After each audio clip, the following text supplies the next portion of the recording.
So, the new patch is out, and there's quite a few interesting things in it that are related to Limbo. He's got a new deluxe skin with a new sentient theme, there's been a few changes to channeling which will affect anyone using a Lifestrike loop setup, and there's a new event out which is fairly similar to mobile defense, but does have a couple of things tied to it that Limbo players should be aware of. But let's start with the channeling changes because it is the thing that people seem to understand the least. Channeling is not gone. It and Lifestrike are still there. Channeling has just been moved to a new button and swapped from requiring you to hold the key to a toggle system. You will need to tap the new button if you want to channel every time you pull out your melee, but other than that, in a new key binding, which is mouse 3 for me, there are no other changes to channeling.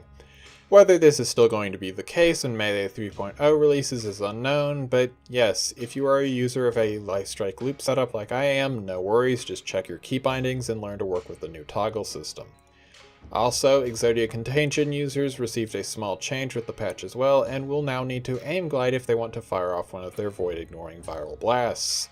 This is actually a pretty good change, as it seriously helps prevent you from blowing yourself up, and doesn't significantly slow down how fast you can throw these out from the void.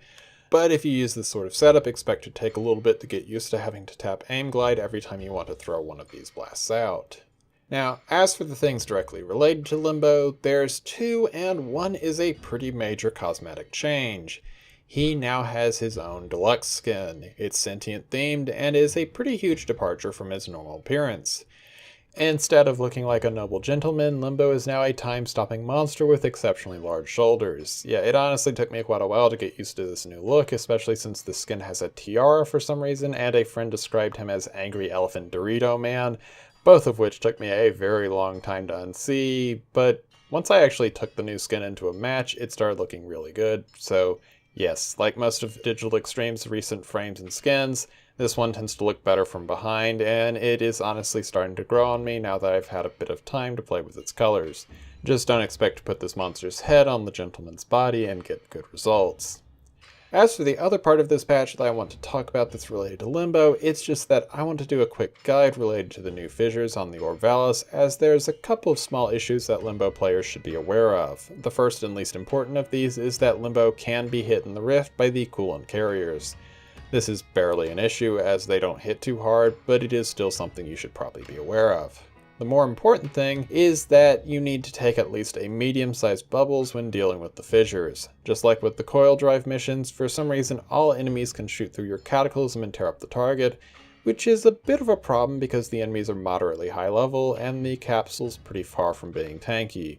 So while generally this isn't going to be too much of an issue as the enemies prefer to attack the players first and so aren't that likely to hit the target, I'd still suggest you come here with a medium to large size bubble build so that the enemies are crowd controlled far enough away from the capsule so that you don't actually need to worry about it too much.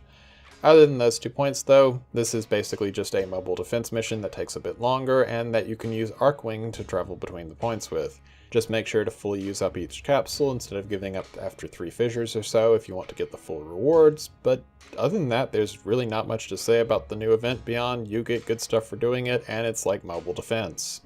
Anyways, that covers the most important things related to Limbo that happened with this patch. It was actually a pretty beefy update overall with a fair amount of content including new weapons, a new warframe, and quite a few graphical enhancements, and I have been enjoying it a lot. But as far as the Rift Magician is concerned, those are the primary changes. I want to thank Just Weeb for effectively sponsoring this video by purchasing the Limbo Deluxe set for me, and yes, as always, I hope you guys enjoyed the video. If you learned anything, leave a like and subscribe, and I will see you later. Farewell.